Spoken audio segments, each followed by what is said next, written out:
L'incroyable voyage de Paul et l'avion magique. Il était une fois, dans un petit village appelé Montéclair, un jeune aviateur nommé Paul.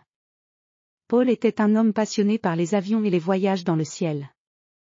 Il vivait dans une petite maison en bordure du village, où il avait construit son propre avion. Cet avion était spécial, il était peint en bleu avec des étoiles dorées et avait des ailes solides comme du fer. Chaque jour, Paul travaillait sur son avion. Il réparait les moteurs, ajustait les ailes et vérifiait les instruments. Il rêvait de voler vers des endroits lointains et inconnus. Ses amis et voisins venaient souvent le voir pour admirer son travail et discuter de ses aventures à venir. Un matin, alors que le soleil se levait sur Montéclair, Paul reçut une lettre mystérieuse. La lettre était écrite avec une encre dorée et avait un sceau en cire. En l'ouvrant, Paul découvrit une invitation à participer à une grande course aérienne internationale. La course se déroulait autour du monde et le gagnant recevrait une médaille d'or et le titre d'avionneur du siècle. Paul était excité et décida de participer.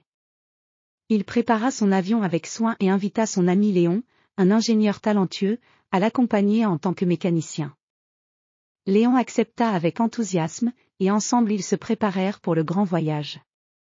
Le jour de la course arriva. Paul et Léon montèrent à bord de l'avion et décollèrent de Montéclair.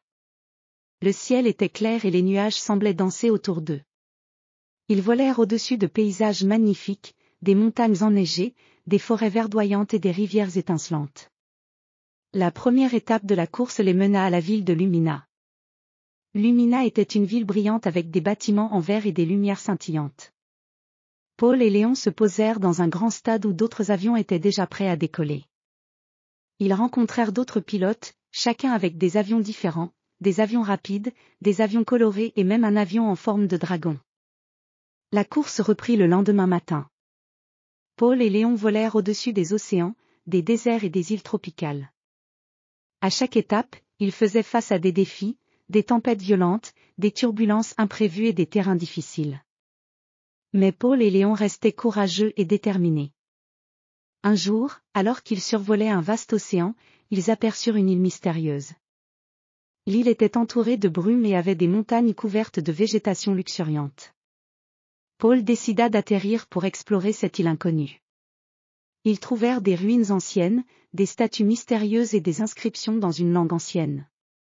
En explorant les ruines, Paul et Léon découvrirent un vieux manuscrit.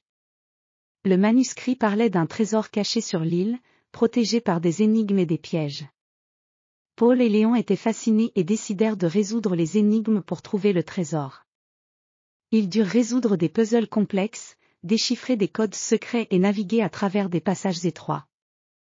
Finalement, après de nombreuses aventures, Paul et Léon trouvèrent le trésor, une magnifique boîte en or ornée de pierres précieuses. À l'intérieur, ils découvrirent non seulement des pièces d'or et des bijoux, mais aussi une carte ancienne qui menait à des trésors encore plus grands. En revenant à la course, Paul et Léon continuèrent leur voyage en utilisant les nouvelles connaissances acquises grâce au manuscrit.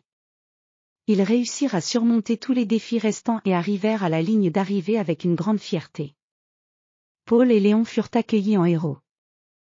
Ils reçurent la médaille d'or et le titre d'avionneur du siècle. Leur aventure devint légendaire, et ils furent célébrés non seulement pour leur prouesse aérienne, mais aussi pour leur courage et leur esprit d'aventure. Paul continua de voyager à travers le monde avec son avion magique, découvrant de nouveaux horizons et vivant des aventures passionnantes. Et chaque fois qu'il survolait Montéclair, il se souvenait avec bonheur de son incroyable voyage autour du monde.